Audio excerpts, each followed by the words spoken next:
another one on. It's one of those things people like.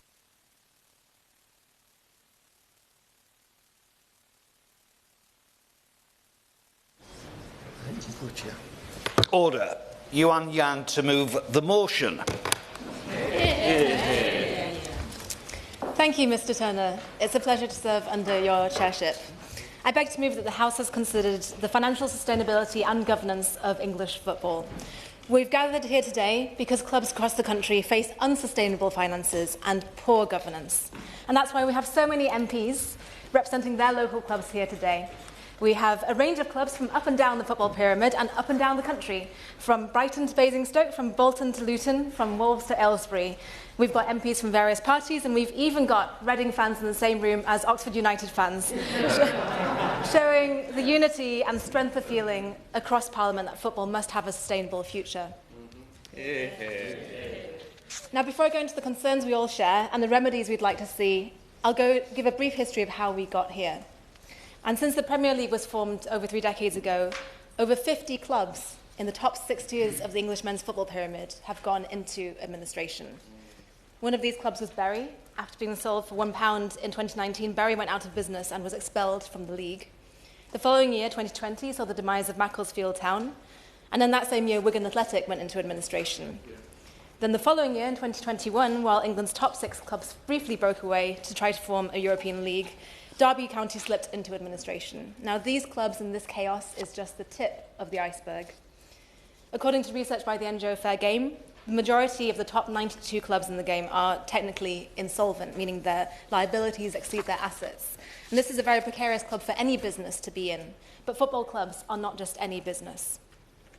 They are the foundation of many of our communities, and they bring many of us pride in the areas that we live in. Now, one of these clubs, which may be technically insolvent, it has its home stadium in my constituency of Earley and Woodley. And this is, of course, Reading Football Club. Reading is one of the oldest clubs in England and had previously been known for its good management. Now, after 4 winding-up petitions, 5 points deductions and persistent late tax payments, Reading sits on the brink. And I started getting involved with the campaign to rescue Reading Football Club when I bumped into some fans at a local fair in Woodley a few years ago who'd read my reporting in the Financial Times and knew I had an interest in scrutinising companies with complex structures and distant owners. They asked if I might have an interest in scrutinising a local company with a complex structure and distant owners. But fans shouldn't have to do this kind of scrutiny. Life needs to be a lot simpler for fans just to be able to follow the game, not worrying about whether the game is up for their local club. So many fans have experienced what Reading has gone through, and we owe it to them to give voice to the problems that we see across the football pyramid. So today I'll pick out 3 particular problems, which will feel familiar, I'm sure, for many of you, of those listening. Firstly, the issues of how clubs receive income. Secondly, how they spend their money. And thirdly, irresponsible ownership.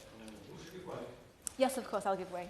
I'm very grateful to her for giving way, and Chesterfield Football Club wanted me to put on record their support for the work of the football governance. But does she agree with me that it is extraordinary that on the one hand we have a monstrous success story, which is the level of money that is in football, but simultaneously we have almost the entire EFL running effectively bankrupt, relying on the owners to bail them out year after year? That simply can't make sense as a model, can it?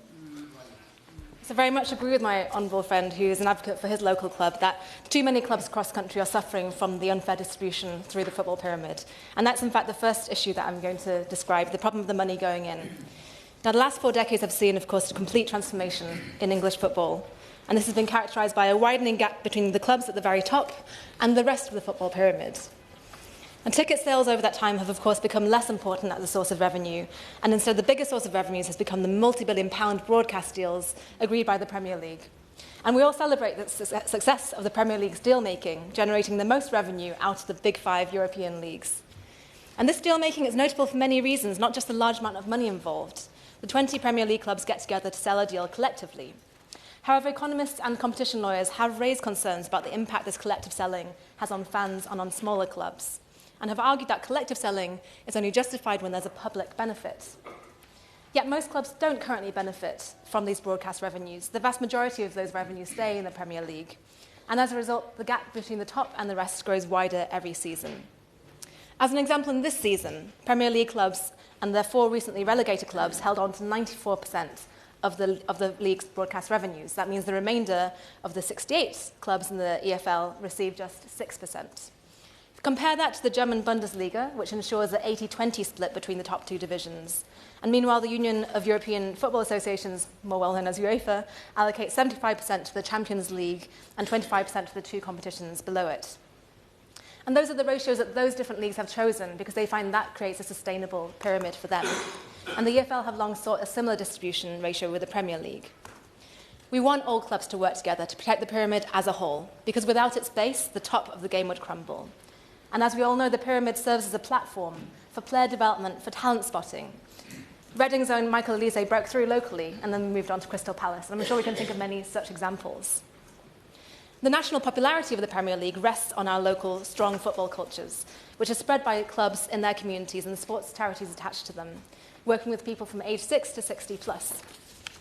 Yet last year, the Premier League and the EFL failed to agree a deal which would have seen a more equitable distribution of funding between clubs, underscoring just how sticky the first problem of income is. The second problem is the money going out, the expenditures, and this is where costs have been driven up to unsustainable levels. Now, the concentration of riches in the Premier League creates an overwhelming incentive to spend big and chase the dream. And according to football finance expert Kieran Maguire, on average, for every £100 a Championship club brings in through revenue, they're spending £101 in wages. That's clearly unsustainable. In the case of Reading, the current owners, Dayonga and Daisho Lee, took over in 2017, when Reading was near the top of the Championship. They also chased the dream. By 2021, Reading Football Club was spending over 200% of its annual revenue on player wages. Now, overall, Reading's owners have invested over $200 million in the club. And there's no surprise that they would spend at that level. Fair Game, the NGO, has also shown a clear correlation between how high a club is in the league and how high their spending is on wages. Now, this competition is made more intense because of parachute payments, which I won't go into at length here. But overall, all this pressure to compete means that clubs are often spending beyond their means, and this is unsustainable. We have got spending rules, like financial fair play, but breaches continue to happen. Yes, I'll give way. I'm grateful to my honourable friend for giving way. And on this point about costs, this really important point you're making, one of the brilliant football clubs in my constituency of Aylesbury, the Aylesbury Vale Dynamos, really struggle with the costs of keeping their ground maintained, and in particular they're at real flooding risk, and the cost of just dealing with that flooding for the club are huge. The other club in my constituency, Aylesbury United, haven't had a ground in Aylesbury since 2006. But does my honourable friend agree that if we're talking about the sustainability of these vital grassroots football clubs and the cost that they're incurring, having access to a secure and sustainable, financially sustainable ground to play on is an absolutely essential part of that?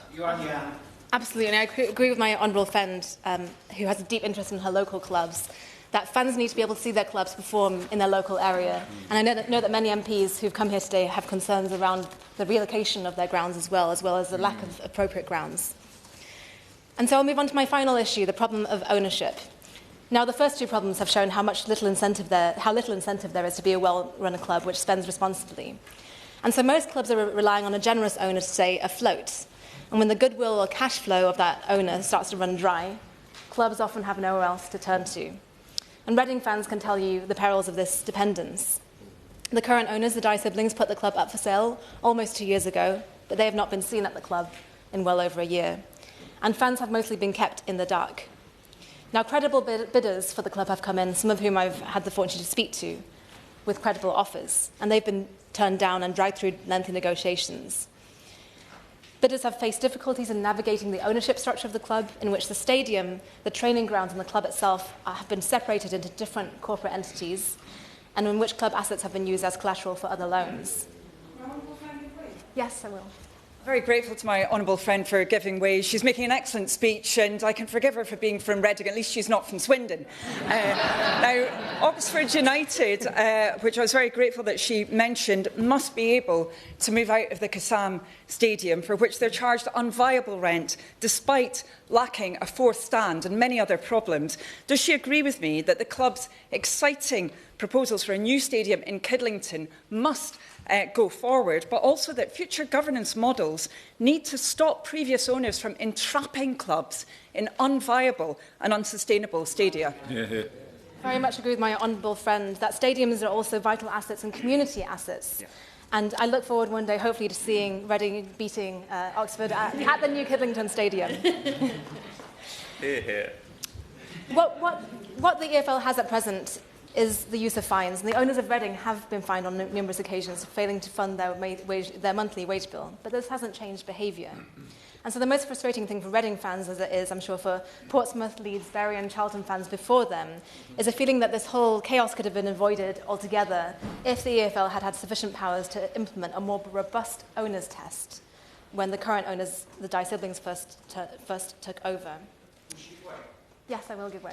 Thank you. I was going to say something I thought I'd never say, but I have a lot of sympathy with Reading fans at the moment, because when I was a kid growing up, my Brighton Hove Albion, my team, were experiencing a lot of what you're experiencing now. And when Reading was being well run by the Majewski family, Brighton were at the bottom of the league and very much the opposite scenario. And we're now at Brighton enjoying the other side of the pendulum. We've got probably the best type of ownership you could have, a fantastic model everyone should try and emulate, in my opinion. But does she not agree that it's that lottery of ownership, the pendulum that went from, when I was young, Brighton having to sell their ground and playing Gillingham, Reading now experiencing the problems you're experiencing? Isn't it that lottery we need to change with the regulator?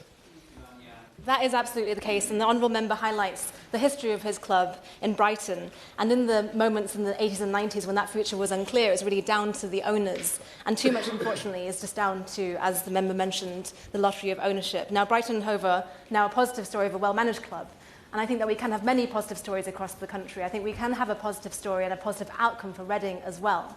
But the question about football governance and sustainability is a question that affects all of us in this room today. I will always give way to my committee, fellow committee member. I'm extremely grateful. The Honourable Lady is making a passionate speech and has done a great job of bringing us all to this chamber today. I've lived through Reading's trials through my stepson, who is a season ticket holder.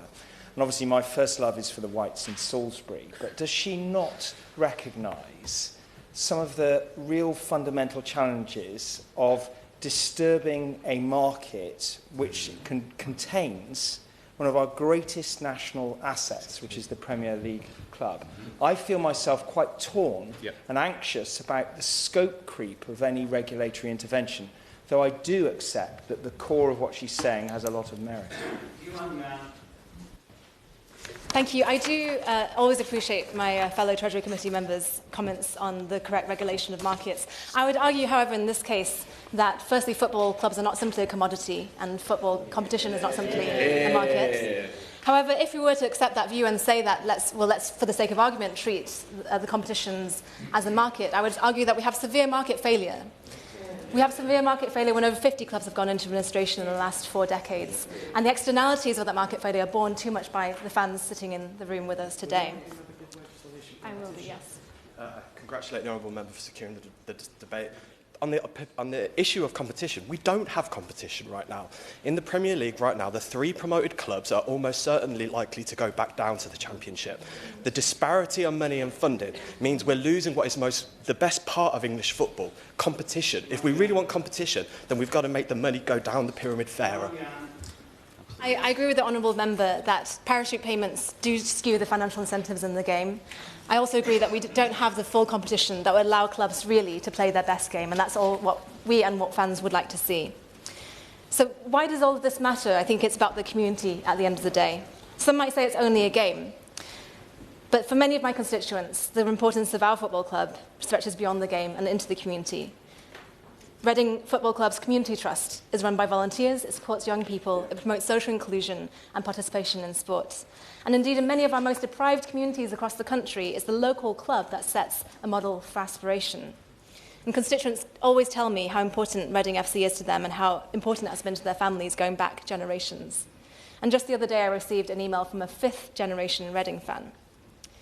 Reading was and is a family club, as one constituent wrote to me, and a club in previous years that has been awarded for its family excellence. Yet it's at risk of not being around for the families of tomorrow. And working with fan groups that are in the audience with us today, since my election last year, I've seen firsthand how motivated these volunteers are by this common cause. Fans want to see a competition for points. They don't want a competition to the death. Now, while Reading is in exclusive talks with a new potential buyer, we need to ensure the same story doesn't repeat anywhere else. So I'm delighted that this government will be bringing a football governance bill through Parliament, to the Commons, creating an independent football regulator. I'll be meeting the shadow regulator in a few weeks to ensure that they have a full picture of what happened in Reading and what can happen when absent owners neglect their clubs. I'd encourage all members of Parliament in this room to do the same. We need a right-touch regulator that helps us build a football pyramid with strong foundations. And we need a football regulator that can pass the Reading test so that fans elsewhere don't have to go through the problems Reading went through. Football has a problem around governance and around financial sustainability, but together, fans and Parliament working together can fix it.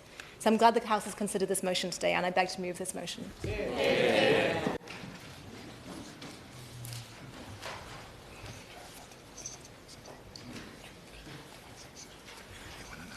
Thank you. Order. I remind members that they should bob if they wish to be called in the debate. We have 29 backbench members wishing to catch my eye. So the time limit is going to be 1.5 minutes. I would respectfully request that interventions, if you have to make them, are very short. But remember, if you are intervening, it might mean that you cannot be called in the debate. So please be considerate to your colleagues. I'll go to the front benches at 2:28. The question is that this House has considered the financial sustainability and governance of English football. I call Rachel Hopkins. Thank you, Chair. It's a pleasure to serve under your chairship, and I pay tribute to my honourable friend, the member for Earley and Woodley, for securing this important debate and how eloquently she set out many of the issues regarding governance and sustainability in English football. English football is central to the social fabric of Britain and one of our greatest exports. In fact, it's more than a sport. It's the beating heart of our local communities. And I agree with Bill Shankly. Some people think football is a matter of life and death, but I assure you it's much more serious than that. Each week, fans come together to back their club and create a shared sense of identity. And the social impact of local clubs goes far beyond the pitch. And in my totally unbiased opinion, there's no better proof of this than Luton. Luton Town FC is at the heart of our town and has worked for years in partnership with local charities. In 2008, the Luton Town Community Trust was founded, a charity dedicated to delivering community service to people across Luton and Bedfordshire, using the power of football to make a positive impact in sports, education, health and social cohesion. The club is at the heart of the town and the fans are the heart of the club. And throughout the ups and downs of Luton Town Football Club's journey, it's the fans who stepped up, fighting fiercely to protect our proud Hatters heritage when reckless ownership threatened to tear it down, and the fan-led 2020 consortium buying out the club from further mismanagement after they went into administration in 2007. Apologies. We all know Luton's promotion in 2023 was historic, but that promotion was a springboard for further exciting prospects for our town, with detailed plans for the Power Court site, which will be the new home of Luton Town FC. It will transform Luton's economy, directly contributing £100 to £250 million per year and supporting 900 to over 1,100 jobs. Despite the consensus, there's much to celebrate about the success of English football. The underlying governance structure and its financial sustainability is highly fragile. So I'm delighted that our Labour government has reintroduced a strengthened football governance bill, delivering on our manifesto commitment to establish the independent football regulator and a new set of rules to protect clubs, empower fans and keep clubs at the heart of our communities. Crucially, and at the heart of what our football clubs should be about, this legislation will ensure fans are prioritised at the heart of the game, and I'm proud that Luton is already a great example of putting fans first. Order. Melanie Ong. Thank you very much, Mr. Chair. I congratulate the member for Earley and Woodley for securing this very important and timely debate.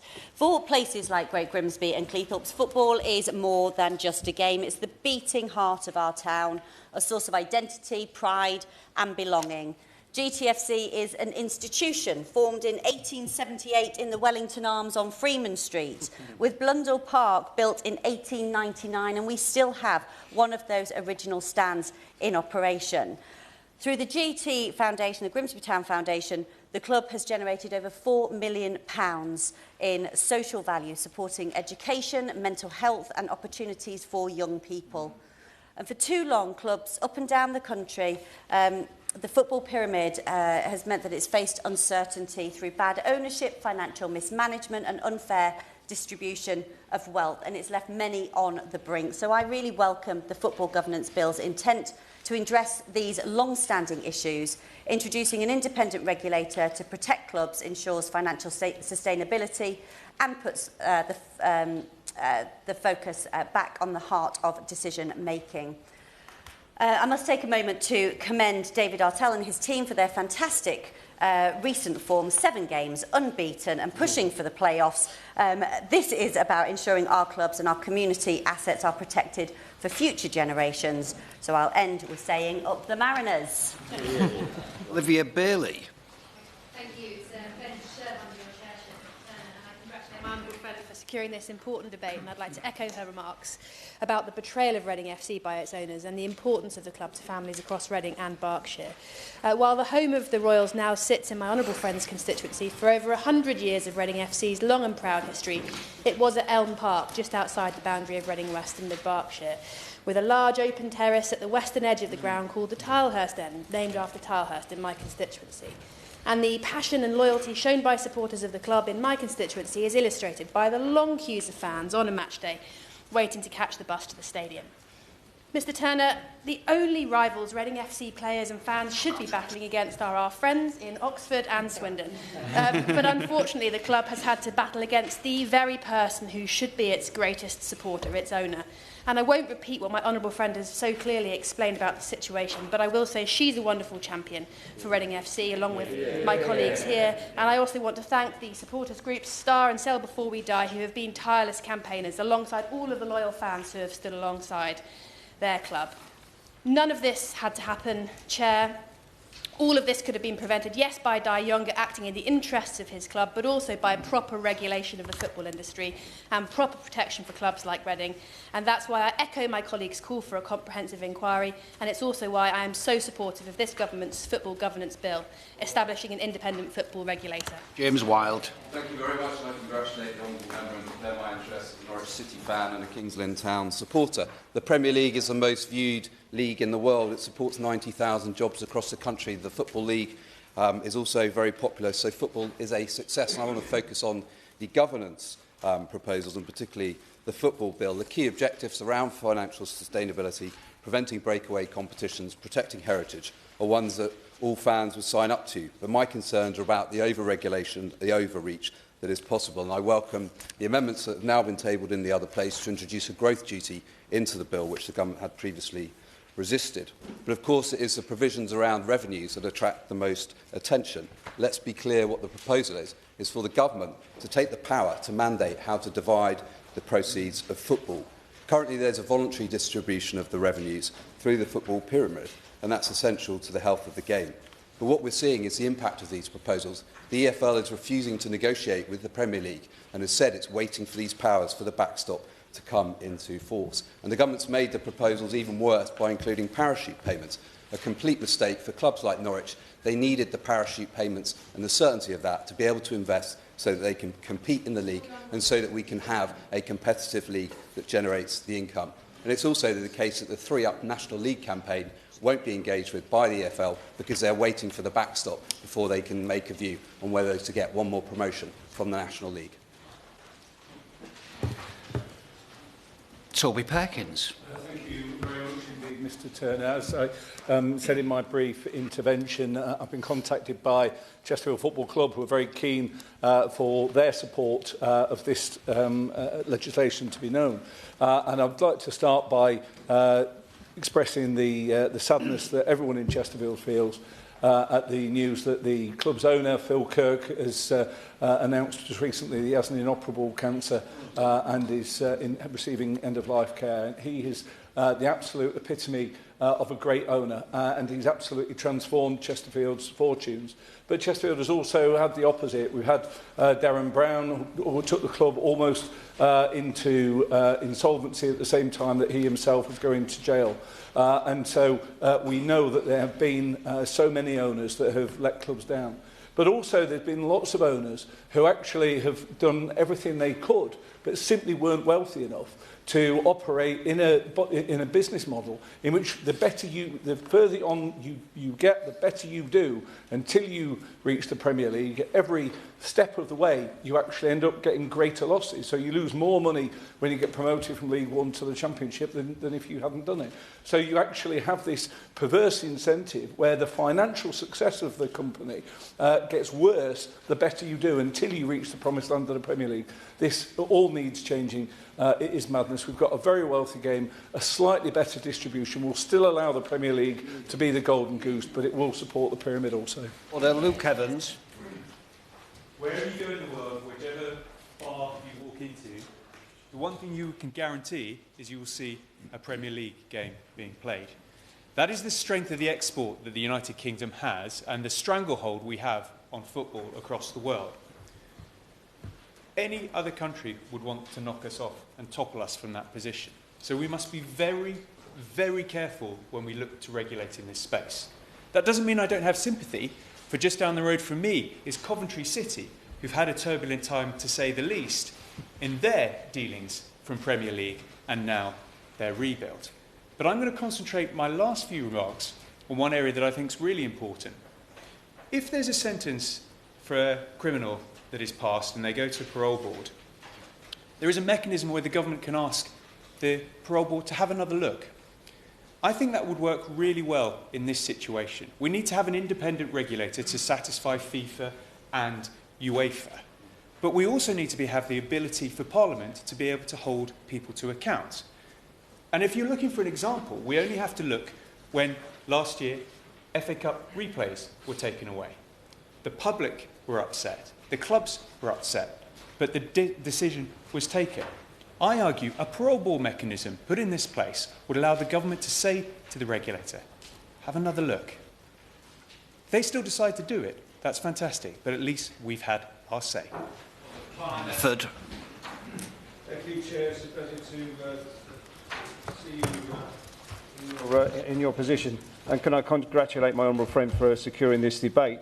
I want to just focus on one area of the legislation that is proposed, and that's into distribution of wealth around the game. And it's not true that anyone wants to destroy the Premier League or destroy the Golden Goose. What they want is a fair distribution of the resources. Over the last 7 years, 2 of the clubs that have been promoted have been clubs that are in receipt of parachute payments. And it's small wonder that that happens when those clubs in receipt of parachute payments receive on average 49 million, where a non-parachute payment club gets 5.4 million. And what this does is it promotes risk-taking and distortion in the competition. No other competition would accept another organisation like the Premier League providing resources to distort the competition that they organise in the English Football League.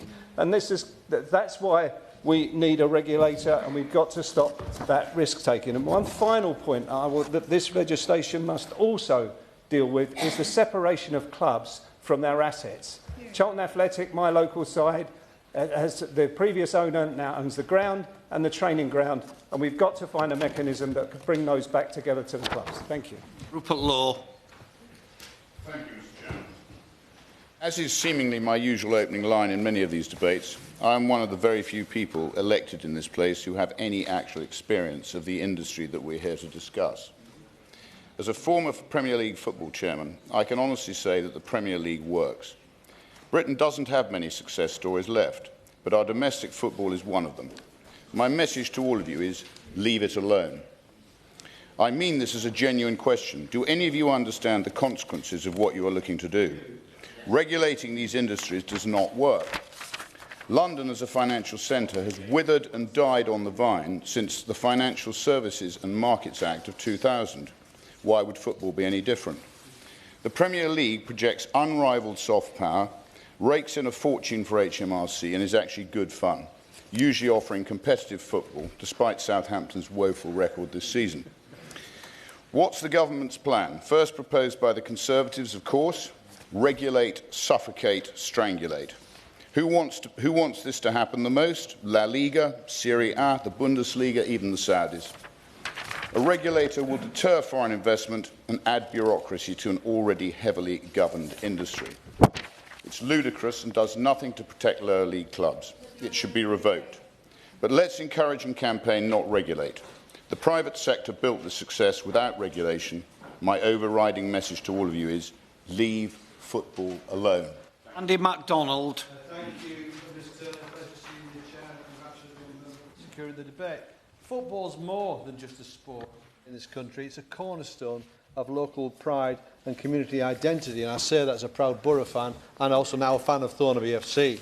But since the Premier League's formation in 1992, its revenue gap with the EFL has grown from 33% to a simply staggering 1,600%. 2 seasons ago, just 25 clubs received 92% of English football's distributable revenues, around 3.3 billion, leaving the remaining 67 clubs to share only 8% or 245 million. Parachute payments, originally designed to assist relegated clubs, now act as trampoline payments, giving some clubs an unfair financial advantage and limiting promotion opportunities. There is enough money in English football for sustainability throughout the pyramid to be a realistic aspiration, and that can be achieved without harming the Premier League status as the primary league in the world. I very much welcome the Football Governance Bill and the establishment of an independent football regulator with enforcement powers to ensure financial security. Football, Mr. Turner, is often called the beautiful game, but we must ensure that it also remains the people's game. David Williams. It's a pleasure to serve under your chairmanship, Mr. Turner, and I'm grateful to my honourable friend for securing this important debate. I'm so lucky to have Port Vale Football Club, based in the mother town of Burslem, in my constituency of Stoke-on-Trent North and Kidsgrove. A day out watching footy brings communities together, whether it's a home game at Vale Park with our team mascot Boomer or a community-run lads and dads club. And I want to pay tribute to Carol and Kevin Shanahan for all the work they do at Port Vale, both on and off the pitch. Last season, the Port Vale Foundation supported over 5,000 people in my constituency, and the Shanahans have surrounded themselves with people who truly care for our community. From Matt Hancock to Darren Moore, from the staff to the players, they make a real contribution to the lives of people in Burslem and beyond. As Darren Moore said only 2 weeks ago, the club is right at the heart of our community, and I could not agree more. In 2021, Port Vale were awarded the EFL Community Club of the Year, and for good reason. They have upskilled our young people, they provide community meals at Vale Park, they delivered over 2,000 presents last Christmas, their Golden Valiants group tackles social isolation amongst our older community, and their community cupboard at Tommy Cheadle's keeps our local families fed. Communities like ours need additional support, and our EFL clubs, positioned in the heart of our communities, are perfectly located to offer this. Securing a sustainable football pyramid is key to cementing the future of our valued clubs and the communities they empower. Maggie Shanker. It's a pleasure to serve under your chairship, Mr. Turner. I thank my honourable friend for securing this important and timely debate. So many things make me proud to be an MP from Derby. Derby County Football Club is one of them. We've got some of the most dedicated and passionate fans in the country. But as anyone who has followed the fortunes of Derby County will know, we also had our fair share of financial difficulty. In 2021, our beloved club entered administration. I know firsthand how the lack of transparency made the subsequent negotiations and the administrator's job really difficult. I was involved in a number of those discussions. We were thankfully saved by a local man and fan, David Clowes, who stepped up to preserve Derby County for generations of fans to come. But the dire financial situation he faced in 2021 showed just how important securing financial stability is for clubs in the EFL. EFL clubs will lose around £450 million this season. The financial instability jeopardises the clubs which sit at the heart of our communities. That is why I absolutely welcome the government's plans to introduce an independent football regulator through the Strengthened Football Governance Bill. It is right that clubs are required to stick to stringent financial regulations. Order. Chris Vince. Thank you, Mr Turner, for your chairmanship, and I thank my honourable friend from Earley and Woodley for bringing forward this important debate. It was, after all, John Medeski who said the best way to be a millionaire is to be a billionaire and buy a football club. As well as being a supporter of Harlow Town Football Club, who saw, when we had to withdraw from the league due to ongoing pitch issues, the effect that had on the mental health of fans who weren't able to go and see their wonderful football team, I also support another football team, a football team who not too long ago would put fear in the hearts of the opposition players. They say that every team had one hard man, but Leeds United had 11. Unfortunately, due to financial mismanagement, I saw Leeds on the edge of, frankly, self-destruction. And I would add on international, particularly as we're celebrating International Women's Day at the weekend, that when a club suffers from the financial issues that Leeds United did, it's the women's team, it's the youth team, it's the community aspect of the club that is cut to finance the first team, and that's something that we should be very aware of. I realise I'm running out of time. I would just say that sadly the days of Bremner, Lorimer and Jack Charlton seem a long way away, even with the offer of Beelzebub. But I would just say very quickly to those who think that we shouldn't intervene in football governance, I would say as elected representatives it is our job to represent the community. Order. Warrender Just. Warrender Just. It's a pleasure to serve under your chairship. Football is the UK's most watched and participated in support. 35 million fans have been watching the top 4 leagues this season, and there are 40,000 football clubs in this country, more than any other country. As a season ticket holder of Wolverhampton Wanderers, I very much hope that our club will stay in the Premier League, and I can say that the Premier League has a lot to offer. It contributes £8 billion to the UK economy, direct tax contribution of £4.2 billion to the Exchequer, and £5 billion of its contribution is outside London. But in my constituency, I also have a lower league football club called AFC Wolverhamptonians, soon to become Wolverhampton City Football Club. And I know the contribution that that club makes to the community, just as my club, Wolverhampton Wanderers, does to the community through the foundation. I very much do support the Football Governance Bill, because the establishment of an independent football regulator will make improvements. And I do hope that with the governance bill, we will have a proper process for distributing revenue throughout the football pyramid, where there are proper deals between the Premier League and the English Football League. Thank you. John Grady. Thank you, Mr Turner. It's a pleasure to serve under your chairship, and I thank the honourable friend, the member for Earley and Woodley, for securing this excellent debate. Last year, I met with the team at Hamden Bowling Club and the Football Square Mile team, who are working to preserve football heritage in my seat. This includes the birthplace of Alexander Hutton, founder of Argentinian football. So from Glasgow East is the start of the story that leads to Messi, Maradona, River Plate and Boca Juniors, who are the Oxford United and Reading of Buenos Aires. Their project points to something profound. Football is our history, culture, part of our family's history, a tie that brings us together. And all this draws us to football and more. And in particular, I say the emotion of hope. The hope that we all feel at the beginning of a season that we might win something.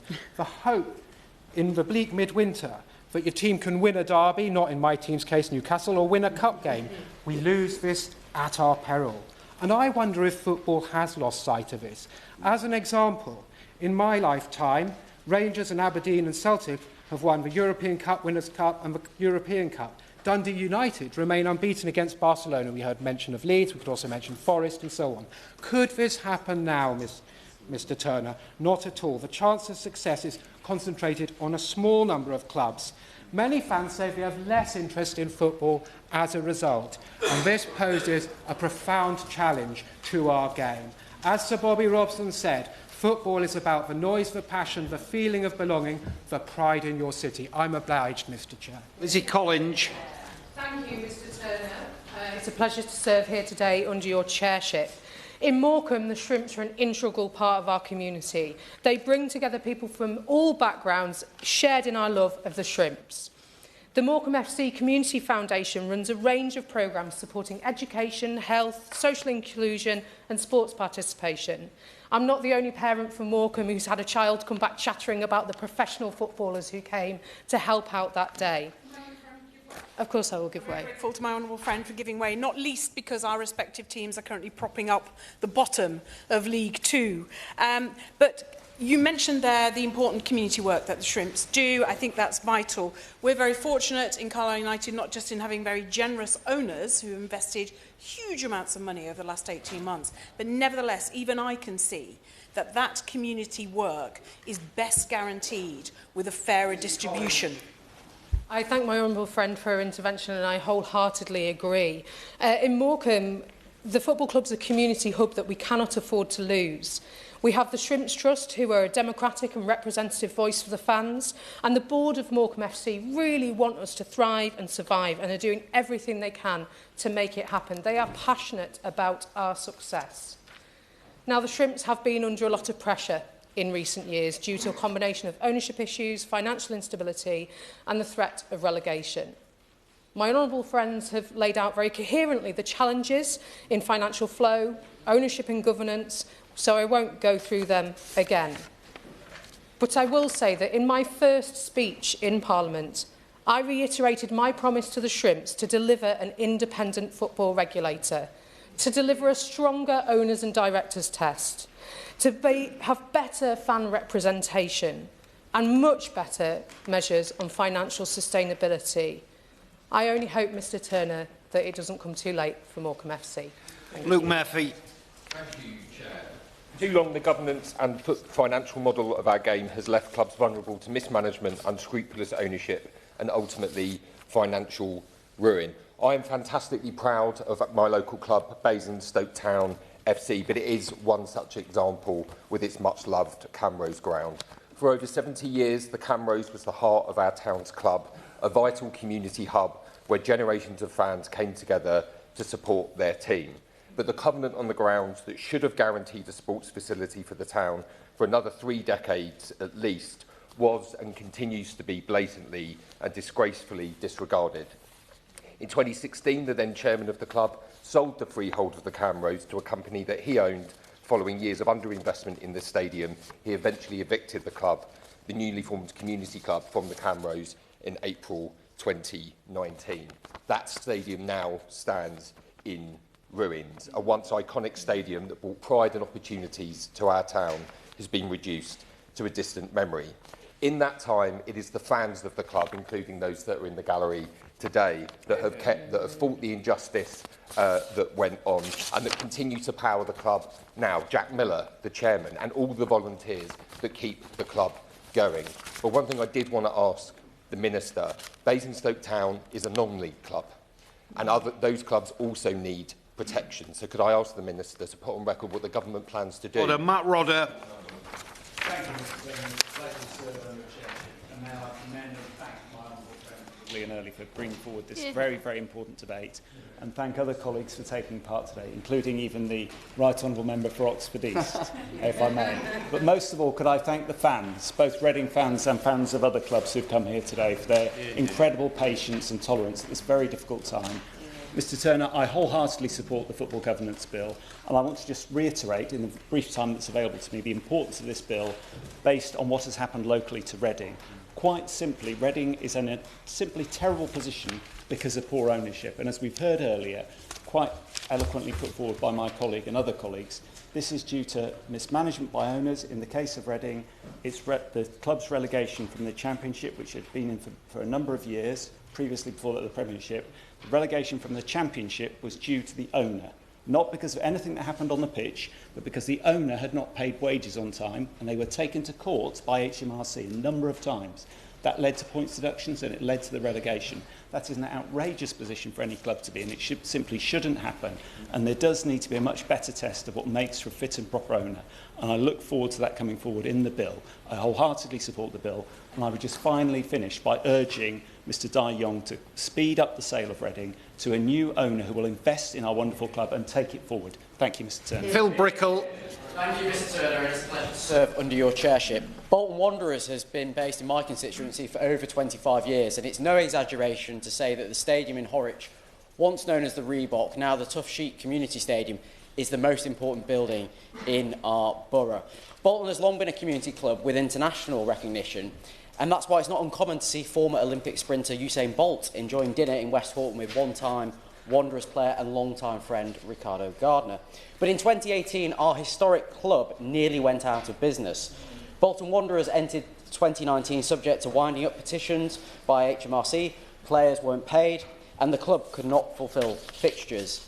I'm pleased to say that the club has since recovered. That's thanks to the work of the new owners, Football Ventures, led by the formidable Sharon Britton. Bolton now has a successful local business as its sponsor, with the incomparable Doug Mercer of West Horton firm Tough Sheet stepping up to help the club. So I want to pay tribute to Sharon, to Doug, to Phil Mason and to Michael James, all of whom have done remarkable work restoring trust with fans and putting the club back at the heart of the community. Because in Bolton's darkest time, it was the fans that rallied together, and we saw the Supporters Trust set up to give fans an organised voice to vent their anger and frustration. And we all know as MPs just how important it is that we recognise the fundamental role our clubs play in our communities. It's their traditions, their history, their failures and their triumphs that are all sewn into the social fabric. Order. Peter Swallow. Thank you, Mr Chair. Reading Football Club is indeed a community club, and I have fond memories of going to Majeski Stadium as a kid as part of a project with local schools. Just one example of the fantastic work clubs across this country do in their communities. Unfortunately, Reading also offers a stark warning of what bad management of football clubs can do to communities and the effect it can have on the beautiful game, which has been so elegantly touched on by my honourable friends from Early and Woodley, Reading West and Reading Central. And I just want to take this moment to pay a huge thanks to the Sell Before We Die campaign and STAR, whose chair is my constituent. The Football Governance Bill will be too late for Reading, but I'm determined that for future clubs who find themselves in this invidious position, it will be there to protect them. This is a good bill. It was supported by the Tories in the previous Parliament, and that's why we picked it up now. And yet the Leader of the Opposition insists on opposing it because, in her opinion, giving fans a say on how their own clubs are run will be a waste of money. Well, Mr Chair, in the Tory game of political point scoring, it's fans who stand to lose out. I would just ask the Minister, though, to speak a little on support for clubs below the National League. Bracknell Town Football Club has been moved out of Bracknell Town by its owners, and it would be great to see... Well, Steve Yem. Thank you, Mr Turner. In my constituency, we're lucky enough to have Mansfield Town, founded in 1897 as our local club. We're currently in English Football League One. The Stags, as they are known, of course, have had their ups and downs, but I'm pleased to say that in conversations I've had with the current owners, they very clearly indicate to me their commitment to our approach to financial sustainability and good governance. And while the chairman and members of the board have done a great deal of work to secure the future of the club, I want to take this opportunity just a few days prior to International Women's Day to recognise the work that's been done by Carolyn Radford, who has been the CEO since 2011. Members speaking today will, I'm sure, agree that football clubs are often a focal point for communities, and it's really important that we nurture and support grassroots football in our constituencies. I'm pleased to say that Mansfield Town do just that through the Radford and Hymas Academy and Mansfield Town Community Trust. I wholeheartedly support this work as the local MP, and I'll do whatever I can to support these civic-minded aspirations, and I hope they go from strength to strength in the coming years.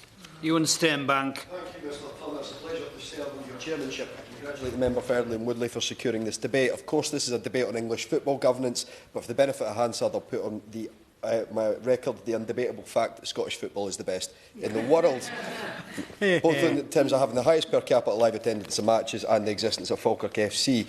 Turning to the Football Governance Bill, it goes a long way to redressing the competition issues that have stained the beautiful game down south. The independent review and the licensing powers to prevent corporate mismanagement will hopefully resolve situations like the one that is currently facing Reading from happening again, and resolve the runaway inequality in the game. This runaway inequality is something that the Scottish game is definitely not immune from.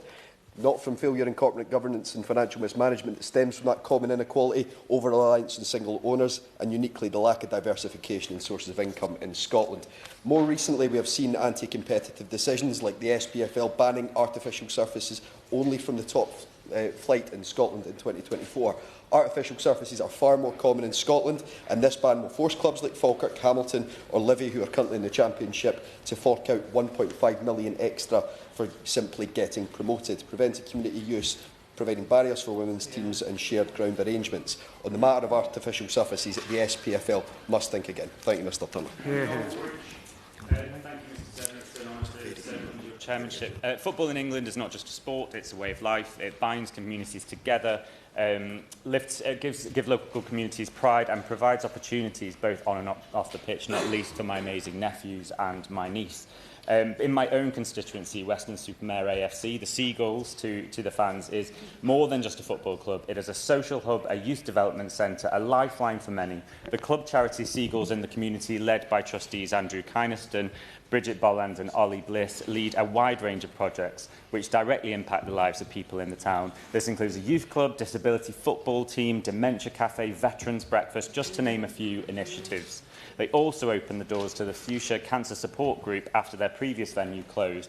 Julie Crowther, who has been running this group for over 14 years, and without the football club's willingness to offer up their facilities free of charge, this much-needed community resource might have been forced to close. Football is for everyone, not just the elite. If we want our communities to thrive, we must act now to safeguard the entire football pyramid so that clubs like Westminster-super-Mare AFC and the thousands of others can continue to serve their communities for generations to come. Thank you. Jack Abbott. Thanks, Chair. It's a pleasure serving to you today. There isn't anyone in Ipswich who's yet tired of reminding the world that we are now a Premier League town.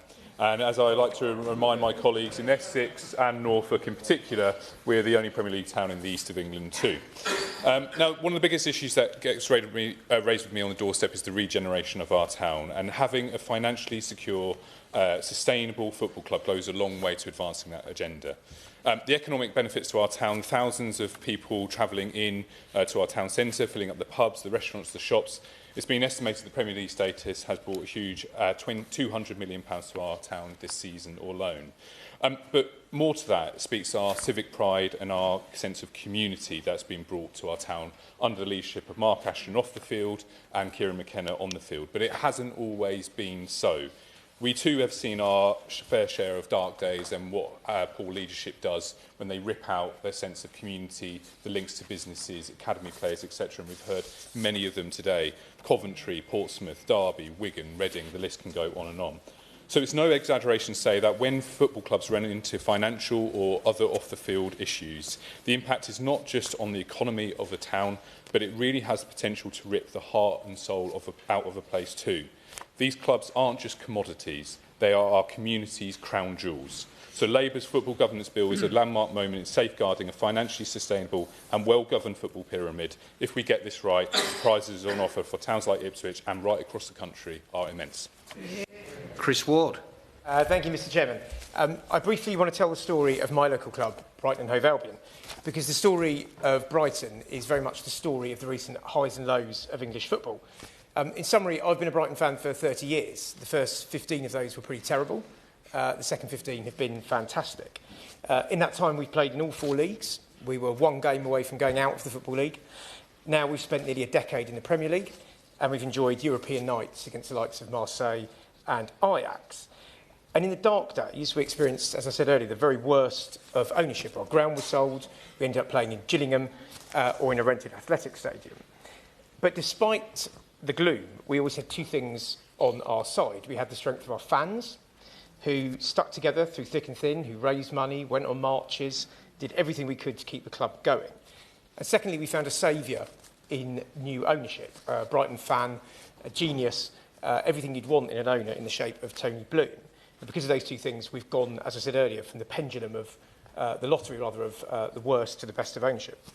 Now, we heard at the beginning about the test of this bill being the Reading test. I want to impose a Brighton test. Could it stop the first 15 years of my life that I experienced, the worst of ownership? And will it encourage, second test, will it encourage more owners to come forward in the shape of Tony Bloom, rooted in the community, serving the community and delivering a fantastic football team? I hope very much that the bill can do both. Liberal Democrat spokesperson Clive Jones. Thank you very much, Mr Turner, and it's a pleasure to serve under your chairship today. And of course, I must extend my thanks to my honourable member, honourable friend from Early and Woodley on securing this debate. Her diligence in campaigning with many others for the future of Reading Football Club, she has highlighted in her speech, really is quite commendable. In the Reading area, including Wokingham and Bracknell and Newbury, the cross-party approach that has united fans and politicians of all political persuasions is to be applauded. And I look forward to continuing to work with you and others and Reading FC fans on this important issue. Reading Football Club is a recent story of tragedy for its fans, for its community and for English football. Gone are the glory days of Sir John Madejski, former chairman that embodied the very definition of what ownership of a football club should look like. And I'm young enough to remember seeing Roger Smee and Frank Waller in the stands at Elm Park as chairman of the club.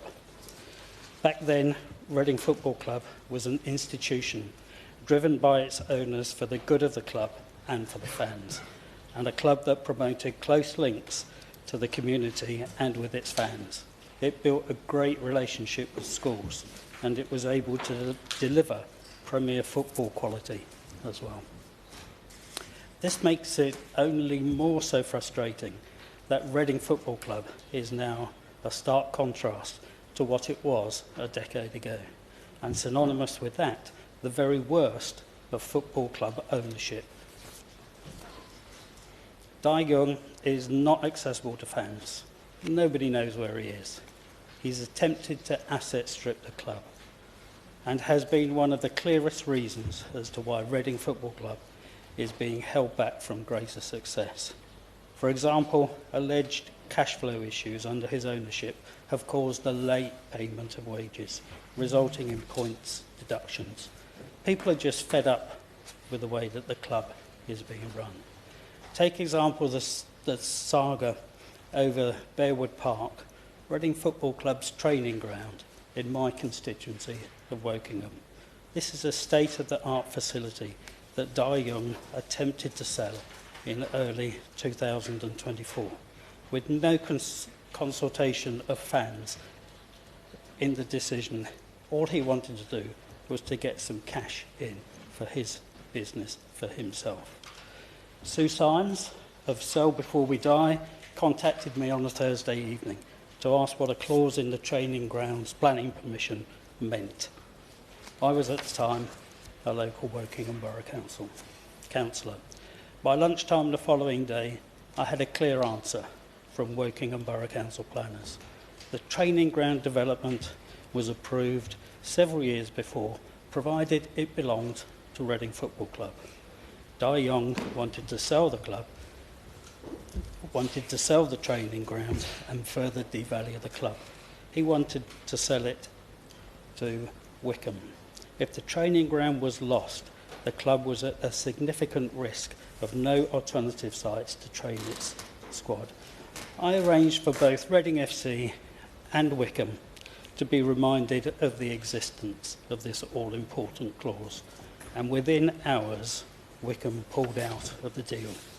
This is just one battle that was won in a war that is hopefully close to concluding. And I am very pleased to acknowledge Sue Symes' role in this.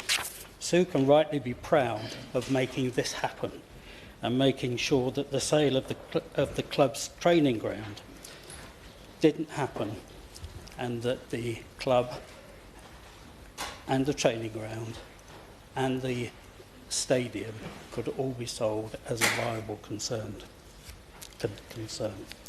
For over 500 days, the club has been up for sale, and it may have been close several times. Hopefully it won't be long before it actually happens, because Dai Young has bled the club dry and no one will deny that he must go. The issue does not, unfortunately, end with Reading. Football clubs aren't just luxury goods for millionaires to buy and sell like yachts. They are important to fans and are a part of the DNA of their local communities.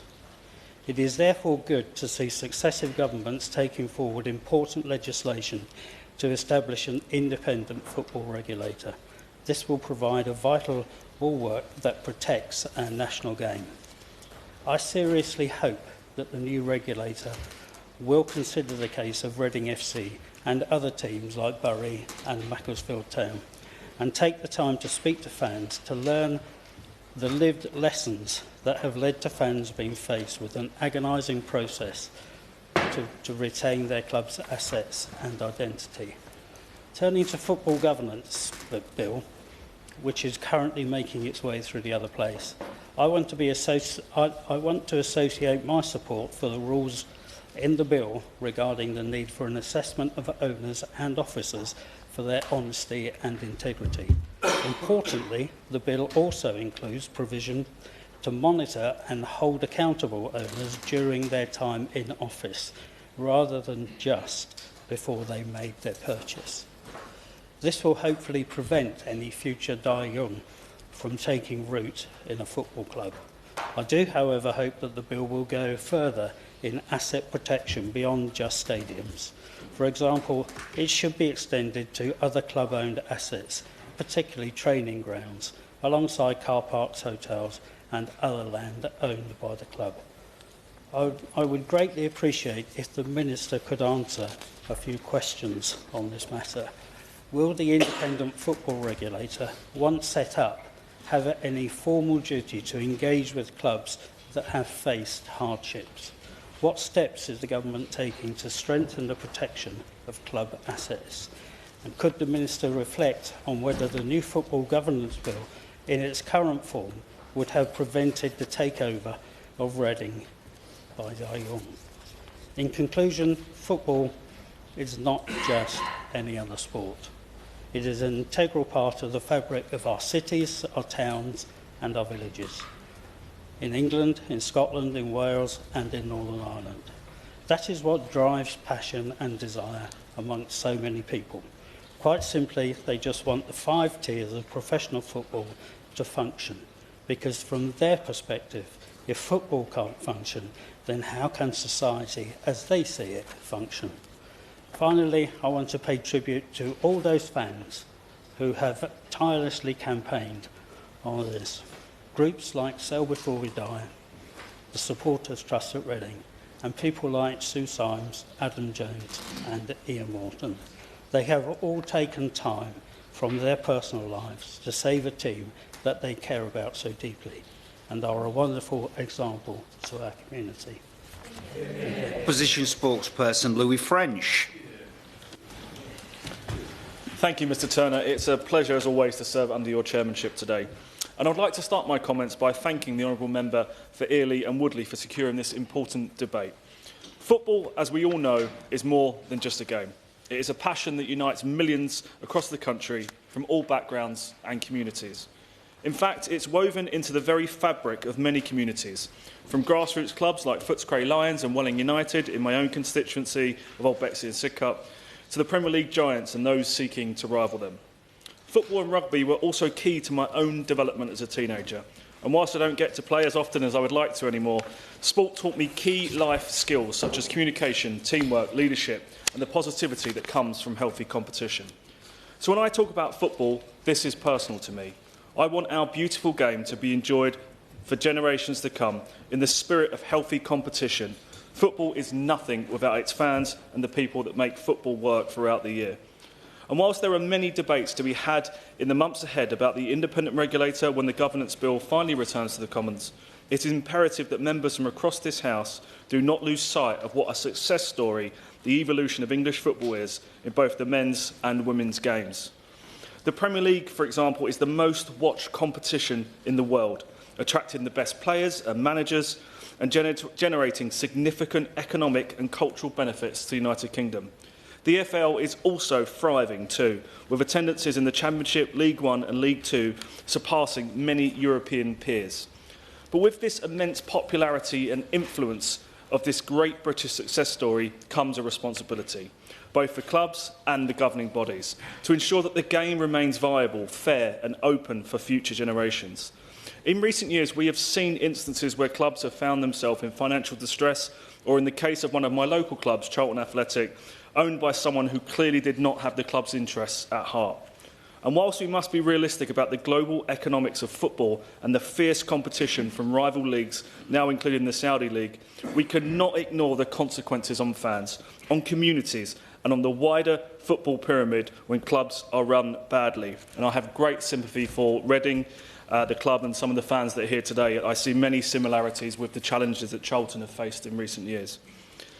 And this is why the previous government introduced a more measured, balanced and proportionate football governance bill that sought to help ensure that English football is more financially sustainable for the future and more accountable to the fans, and also to stop the breakaway European Super League at the time. This also means, though, that football clubs must live within their means too. Clear and responsible financial frameworks are already in place within the Premier League and the EFL and are supposed to be overseen by the FA and the leagues. However, the FA is often overlooked in debates in this House. It's hardly been mentioned today, and also in the other place, with many seeming to forget that there are already many football regulations in place, and the FA and leagues are those regulators. And that's even before we consider the role of the likes of UEFA and FIFA, who we understand from UEFA's perspective have raised concerns with the government about interference with our national sport. Give way. He says that the previous bill introduced by the Conservative government was measured, and we know that the Conservative Party now opposes this version of the bill. So could he just state really clearly for everyone here what measures have changed that his party does not agree with? Thank you, Mr. Chairman. I'm happy to answer that question because the bill is still changing as it is in the other place now. And the honourable gentleman may not be aware, but amendments are being accepted by the government from the Conservative Party now. For example, and I'll come on to one of those amendments in particular in a moment around growth of the game. Those are still being changed in the other place. And I do appreciate... Thank you, Mr. Chairman. I do appreciate the kind of enthusiasms that new members opposite have to try and please their whips in the government. But changes are still taking place in the other place before it comes to this place. So the eagerness I understand, but we haven't seen the final bill and when it lands here. So whilst there are challenges in football, we must not lose sight of the independence and the importance of the independence of sport. We must prevent the encroachment of government interference that will assuredly diminish the unique nature of the game and its ability to adapt to changing circumstances. A careful balance must be struck, making sure that regulation serves the sport's long-term interests and does not deter vital investment rather than just addressing some of these short-term concerns. We should also acknowledge the progress that has been made in football governance over recent years. The Football Association, the Premier League and other key stakeholders have worked tirelessly to address issues such as financial fair play, racism and improving safety standards at grounds. The idea that we as legislators should impose a blanket top-down regulatory framework risks stifling the innovation and flexibility that have helped football evolve. Innovation that allowed the Premier League to come into existence in 1992 and that has provided world-class football here in the United Kingdom for more than 3 decades. And it begs the question, would the Premier League now be banned by this new bill coming from the Labour Party? We cannot risk a return to the football of the 1980s when English clubs were banned from Europe. Members might not be familiar with a letter of the 2nd of September 2024 from the UEFA General Secretary to the new Secretary of State raising concerns about this bill. But when we have requested sight of these concerns, the government has denied us access. What are the government hiding from football fans? Are there risks to our clubs and even our national teams competing? Please, can we have sight of this letter from the UEFA raising these concerns? We've requested this in written form. We've requested it in the other place. members in this place need to have complete transparency about what they are being asked to vote on and what are the risks that are coming through. But it's not all own goals from the party opposite. It is welcome that this government has now accepted some of the Conservative amendments in the other place. This means, for example, when the honourable gentleman asked this question, so I'll make one example for him, the government's regulator must now avoid any adverse effects on the financial growth of English football. But how they do that will be something that we will closely monitor as the bill develops. Equally, we have to be mindful of the unintended consequences on clubs, fans and ticket prices, because this bill that the government has introduced will increase the regulatory burden on all clubs. One football chief executive has already said, and I quote, "We've two choices with these costs. We either stop doing some of the things we're already doing, whether that's the academy, women's, girls' football or whatever, or we pass those costs on to fans." Members must acknowledge that football is a delicate international ecosystem and is at huge risk if the government gets this wrong. As we look around at the various challenges facing football today, from financial stability to governance issues and from player welfare to fan engagement, one thing becomes clear. Football is at a crossroads. The time has come for us to empower the sport's governing bodies to use their expertise to lead the way and to chart a course that puts the game first and fans first. As the official opposition, we will continue to closely scrutinise what the government's expanded new bill does and try to limit the number of own goals they make. Thank you, Mr. Chairman. Order. Minister Peacock. Thank you. Well, it is a real pleasure to serve under your chairmanship, Mr Turner, and I'd like to congratulate my honourable friend, the member for Earley and Woodley, for securing this very important debate. And I would, of course, like to begin by acknowledging that English football is world-leading. As well as sitting at the heart of communities up and down the country, English clubs have fans on every continent and attract the best players from across the world. The Premier League is one of our country's best exports, and along with the EFL and the National League, contribute billions to our economy and support thousands of jobs, as has been outlined across the House in this debate. And its success, as well as its infrastructure, supports and inspires the next generation of footballing talent in English towns, villages and cities. And it is because of this success that the government wants to see the sport thrive for generations to come, securing the financial sustainability of the football pyramid. Now, my honourable friend, the member for Reading, has been a vocal supporter and campaigner on the governance and sustainability of football. And she is absolutely right to highlight the concerns. And Reading, like so many of the clubs that have been spoken about today, are an example of why this debate and this legislation is so important. Calls for change to secure the sustainability of football in this place date back to the cross-party Select Committee report of 2011. We then saw the ill-fated Super League attempt, which led to the fan-led review. The review was, of course, led by former Conservative Sports Minister Dame Tracy Crouch and identified the need for an independent football regulator. And I'd like to pay tribute and put on record thanks for her commitment and work. And, of course, I've been very pleased to be part of the Women's Parliamentary Football team with her alongside so many other amazing women. Now, of course, the previous Conservative government published legislation on this matter on the 18th of March 2024, just under a year ago. Really how time flies. And, of course, that continued the cross-party consensus that existed until very recently. Members on these benches and on those opposite were elected on manifestos that committed to bring forward an independent football regulator. And we on this side of the House are following through on that commitment, and we on this side of the House are on the side of football fans. Now, I'm going to take this opportunity just to try and address some of the specific questions put to me in this debate, and if I can't go into so much detail, very happy to meet any members.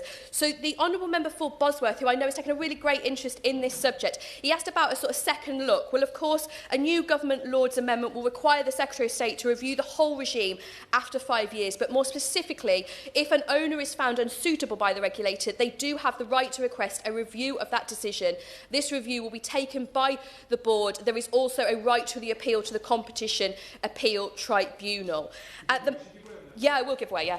The difficulty we have is if we take the example of FA Cup replays being taken away, that was a decision by the FA itself to do so without any consultation. This is a prime example of the heritage of the game that's taken away, which that mechanism wouldn't quite address. I'd be happy to meet with her to talk through an idea that may well fit. I'm really happy to meet with the Honourable Gentleman. I'm really sympathetic to the points he makes, but of course government can't be involved and don't want to be, and neither will the regulator be able to cover all issues. But let's meet after this debate and discuss his ideas. The members for both Basingstoke and Bracknell mentioned non-league football. I did, of course, visit Basingstoke during the general election.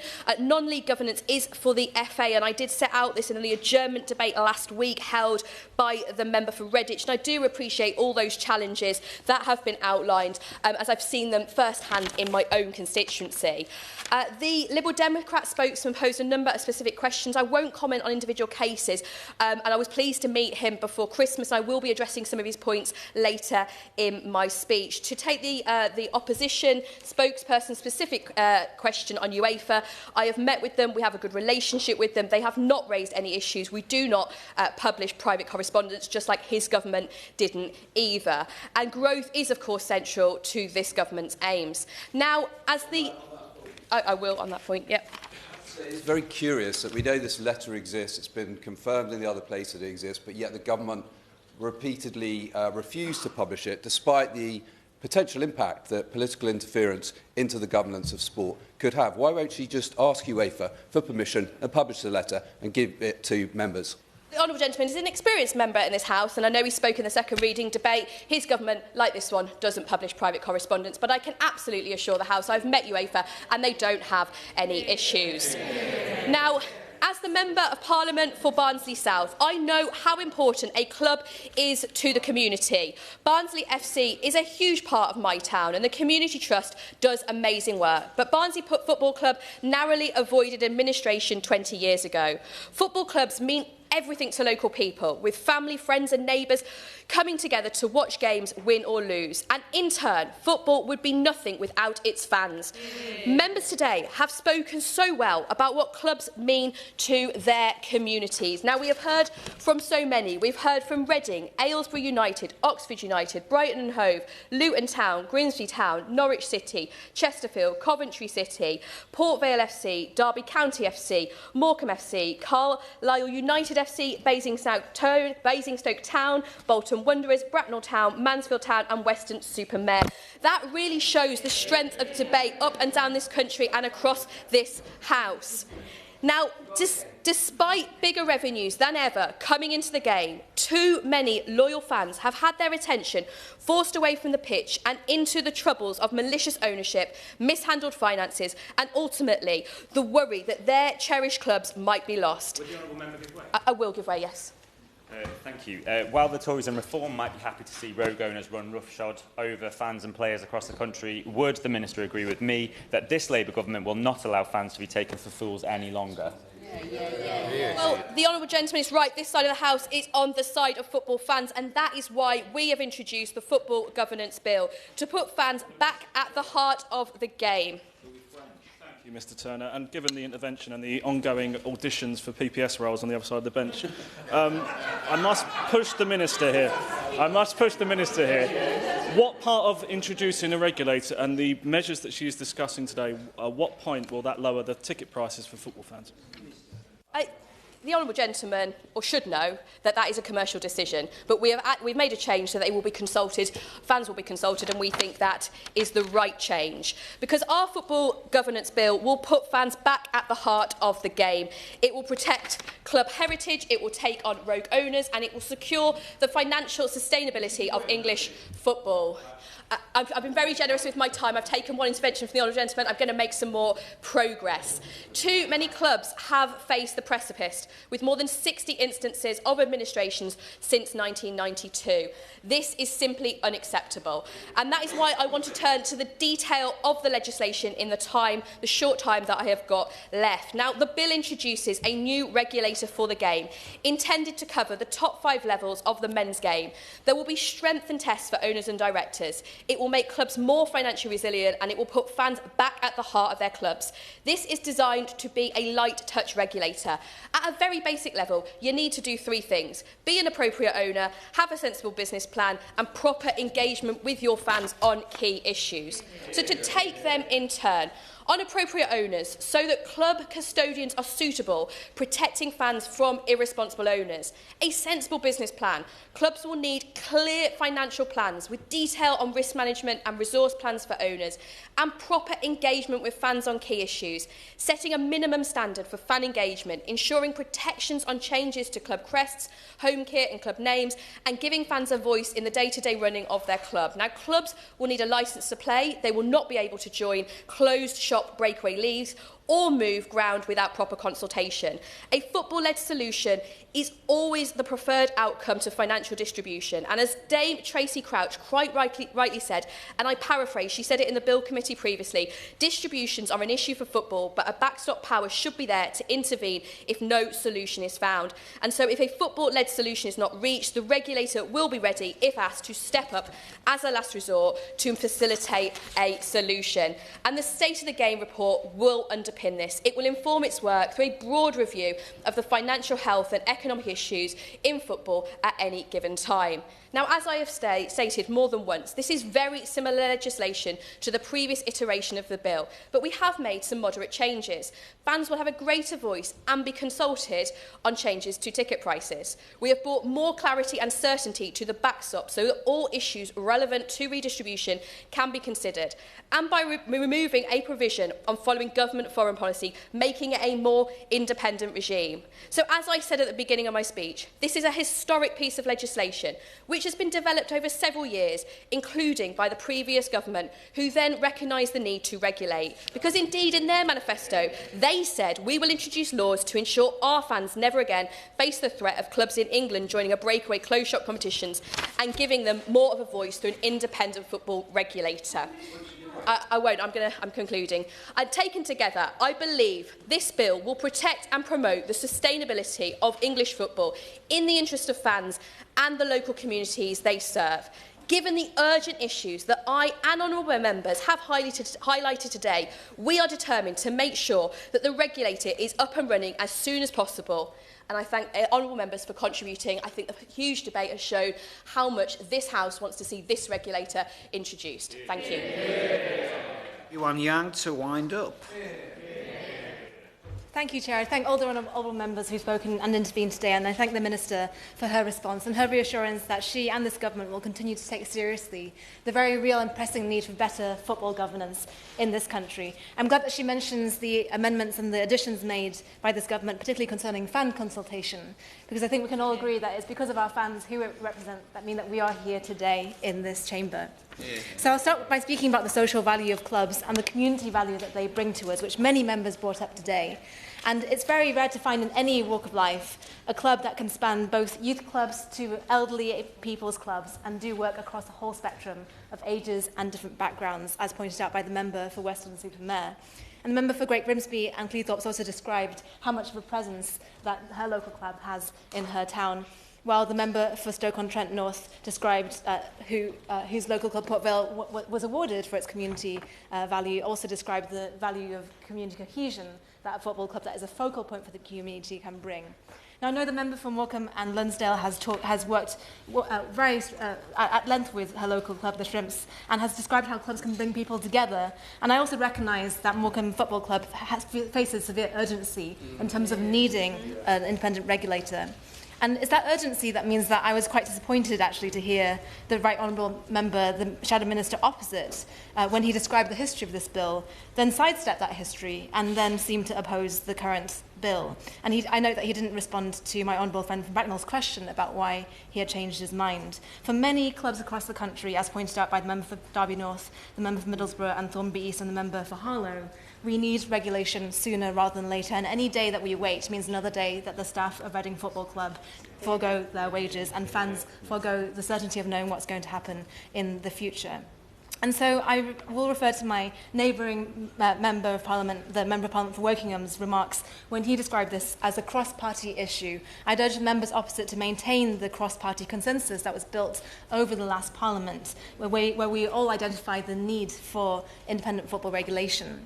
I do recognise that there is concern about the effects of a new regulator, as voiced by the member for Salisbury and the member for Hinchley and Bosworth. However, while I can see where they are coming from on this point, I would argue that regulation can only increase international business confidence in the integrity of our football pyramid. There have been a number of legal challenges already in the last few decades about the collective selling in the Premier League, and I believe that better governance would reassure all those onlooking that there has been a sufficiently thought-through public benefit argument here, and more regulation would mean more stability across the pyramid, and we would not be in the situation as we are in today, where so many members in this room have seen their local clubs go into administration, as the member for Great Yarmouth experienced with his own club when he was the chair of his own club, Southampton, and it went into administration. And so for those clubs who've experienced administration, as the member for Bolton described, the impact on fans and on staff is immense.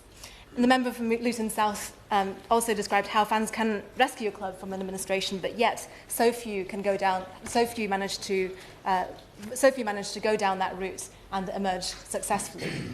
I noticed that my 90 minutes is drawing to a close, and there is no extra time in this match for us. More. But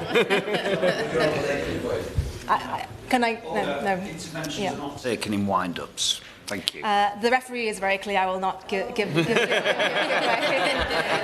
way. I'll very briefly just pay tribute to those here who mentioned the importance of non-league clubs and of Scottish clubs, who of course are not covered by English football regulation. But given that this is a backbench debate, something I'll remember the Shadow Minister of, this is a backbench debate, and that means that we can cover all the topics that we deem fit. So finally, I'll finish on saying that football is not just a business, yet it has to endure as a business. And clubs are not just commodities, they're central to our community. So I'll finish by thanking all the fans watching this debate in Parliament and beyond, and our local fan groups in Reading, Sell Before We Die, and the Supporters Trust at Reading. Thank you. Order. Order. The question is that this House has considered the financial sustainability and governance of English football. As many as are of that opinion say aye. Aye. On the contrary, no. I think the ayes have it. The ayes have it. Order, order. The sitting is suspended until 3 p.m.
I wonder if we could clear the room, please, because we've only got a minute before we have to start. Thank you very much.